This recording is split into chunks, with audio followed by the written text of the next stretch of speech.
Alright, for this video I want to address something that I call the gerrymandering problem, or the electorate problem, which is one I've not heard very often expressed. We're often just told that, well, whatever the majority decides, that is the correct, either morally right, or at least it maybe has the most grounds for being considered utilitarian. Assuming for the time being that that's actually correct, that the majority is utilitarian, or that it is moral, which I don't agree with, but let's just assume that for a minute. How you pick the electorate has a huge, enormous influence on that. So depending on how we arrange it, you can just get whatever result you want. So for instance, let's say I'm sitting here in this house, and two of my next door neighbors come over here, they knock on the door, they say, the two of us just had a vote and we would like to take your car. We have the majority, these two of these three. And let's say they're my two adjacent neighbors.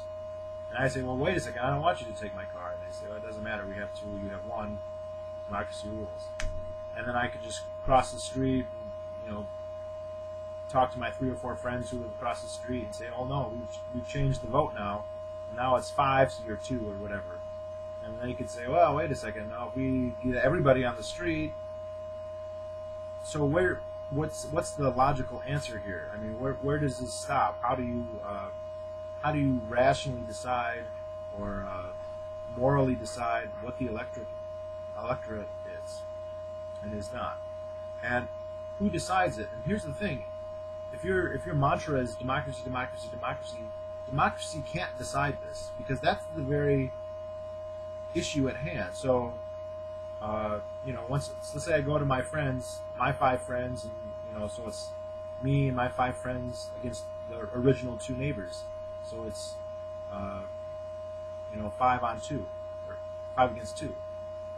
They could say, well, wait a second, they don't get to have a vote. The electorate is only the original 3. Based on what? How do they vote on it? They could say, I mean, there's only 2 ways around this, as far as I can see. One is to just have a dictator who just decides, and the other is if there is unanimous consent. So this would be possible if everybody agreed on all the electoral boundaries. If everybody said, hey, your street is these 10 people, this other boundary is these 20 people, or whatever. If every single person agreed, there'd be no problem, at least ethically and morally. Now, that seems like not physically, but a practically impossible scenario, because logically that would have to extend to the entire world. But even just 100 people, it's extremely unlikely that would ever occur. The other way is to just have some dictator that could either be a person or a group of people just decide. But then there again, how do you, I mean, let's say 95% of the people vote that Noam Chomsky should be the gerrymander dictator. Since 5% didn't vote for Chomsky, why should they not be subject to his gerrymandering requirements, or are they subjected to his gerrymandering requirements? If they aren't, I don't see how you can say it's democratic, because the whole idea, how are they even part of the electorate in the first place, So I don't know how people can take this for granted, but they apparently do, because you can always redraw the lines to get whatever answer you think is correct. It's also one of the ancillary parts of this argument is that it kind of makes the whole idea that democracy picks the best solution retarded, because if you can get mutually exclusive, indeed opposite conclusions to the same question if you get a different electorate voting, which throws into question the idea that this or that solution is actually correct, because how can it be absolutely correct if the 3 of us vote one way, and then if we have 5 people voting and get a different answer, that's also 100% correct. They can't both be true. So and I've never heard an answer to this. The only one that makes real sense is unanimous consent, which is not possible, or at least it's not likely. And I don't. This to me seems like a really huge problem, and I'd like to hear an answer to it. You know, if somebody showed up here, like in my example, and said, "Well, we're doing this because democracy says so," what's to stop me from saying, honestly, I'm not in your electorate. You don't have democratic control, or I'm in my own, either just myself, and maybe me and my family, or my buddies, or people who think like me. And what's to stop me from saying, no, we're the actual electorate, you know? And so your votes have nothing to do with us, unless we explicitly agreed at some point in the past. I don't see how this could be justified. And I mean, even if you think about the whole social contract theory, that doesn't really meet democratic muster either by this same standard. Because there was no vote for the social contract, and so you can't say that some arbitrarily defined electorate has authority over you based on any kind of democratic rationale. All you can say is that it just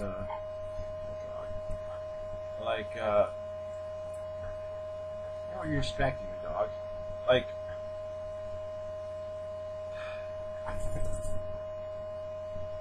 I mean, the only context that people do talk about gerrymandering, but it's always in the context of when they redistrict, after elections, as they're doing right now. But I think it's a much more fundamental problem of democracy. I think it's, and as far as I can tell, it's insoluble. You know, who's to say, that the world majority, the India and China, can just dictate to the rest of the world everything because they have the most people, right? Or the cities can dictate to the rural areas because they have more people. Or California and Texas can tell the rest of the country what to do. Or my Christian neighbors who have 18 kids, they have more say than my atheist neighbors who have one kid or no kids. So how do you? I mean, it seems completely arbitrary that the way electoral districts are decided right now. It's just the state just says. The state doesn't do it democratically. The state didn't start democratically. The state doesn't run democratically.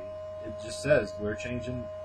Who redistricts in my state is the House Majority Leader and the governor. They're the ones who do it. And they get a majority of the representatives, but not everyone voted for the representatives. Some people voted against the representatives. Some people are going to move here who never had anything to do with it. Why can't they just say we're in a different electorate? We don't hold to this one. I think my dog needs to go out, but I think this is one of the biggest issues with democracy, and I never hear it discussed. So I thought I'd bring it up.